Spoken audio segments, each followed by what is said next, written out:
Hello everybody, and today's roller coaster review, I will be reviewing Mako at SeaWorld Orlando. This coaster has a height of 200 feet, a drop of 200 feet, and is built by Bollinger Mabillard, or B&M for short. This 2016 hypercoaster is the newest B&M hyper to come to the US. In my opinion, it's probably the best I've ridden. Now, I've only ridden one hypercoaster, which is this, but I do have plans this summer to ride many more. This will be my full honest thoughts of Mako, the B&M hypercoaster found at SeaWorld Orlando in Orlando, Florida. And if you should ride it or not, I'll recommend if you should or not. So let's start now. Mako is a hypercoaster built by Bollinger Mabillard, or B&M for short. Standing at a staggering 200 feet, is Orlando's tallest roller coaster and is a fantastic ride. In my opinion, this is the best ride in Orlando, and actually in the state of Florida.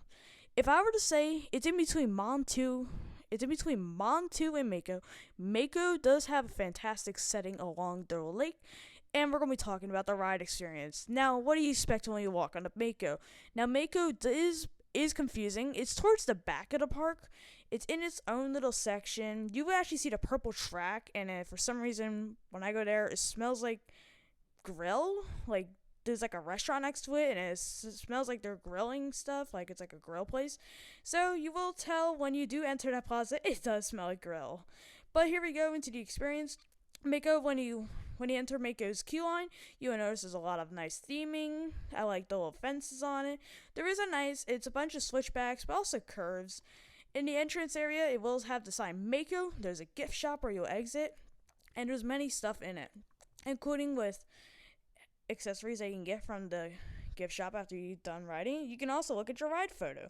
But here we go into the experience of Mako. When you enter the station, there's 7 cars. You can choose from the front to the back, row 7. When you get into your car, you will pull down your lap bar, which is the B&M clamshell restraints. And let me tell you one thing, these things are nice and comfy.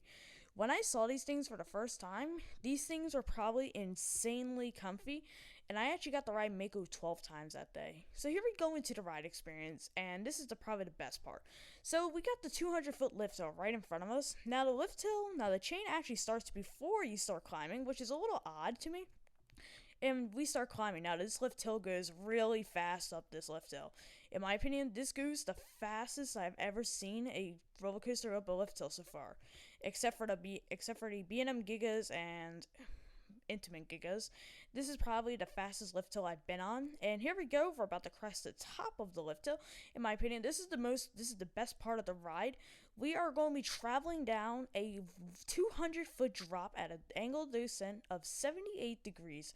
Now here we go. This is the most fantastic part. You're out of your seat this full way down. And here we go into the overbank. Now this overbank does give you some nice laterals. And now here we go down, and we're going to be hitting our first major airtime hill. Now this gives you some strong projector airtime. In my opinion, one of the best airtime moments. Then we head into a hammerhead turnaround, which I do find it funny. It is Mako, which Mako is a shark. Different shark. And then we hit this trim brake airtime hill. Now it still gives you some pretty good floater. And now we're going to be heading into another airtime hill. Now I did get some more floater on this one. And now we turn into the ejector hill. This gives a crap ton of ejector airtime. And we head into another hill. This is the mid course, and I do get airtime on the way in. They'll slow you down. Then we head down into another airtime hill.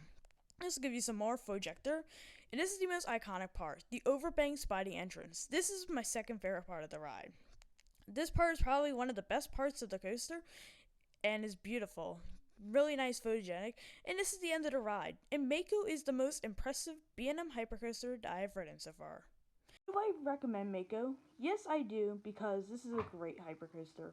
So if you're actually with a family, this is going to be great. But the problem is you're going to have to be 54 inches to ride. And this coaster is great. So if you have people who are tall enough and who love going up high and going fast, I think this will be perfect. This coaster is definitely a great coaster for the families if you're getting into heights, and also if you're getting into the B&M hypercoasters. This is definitely a fantastic ride. So I hope you guys had a good time, and I'll see you guys in the next one.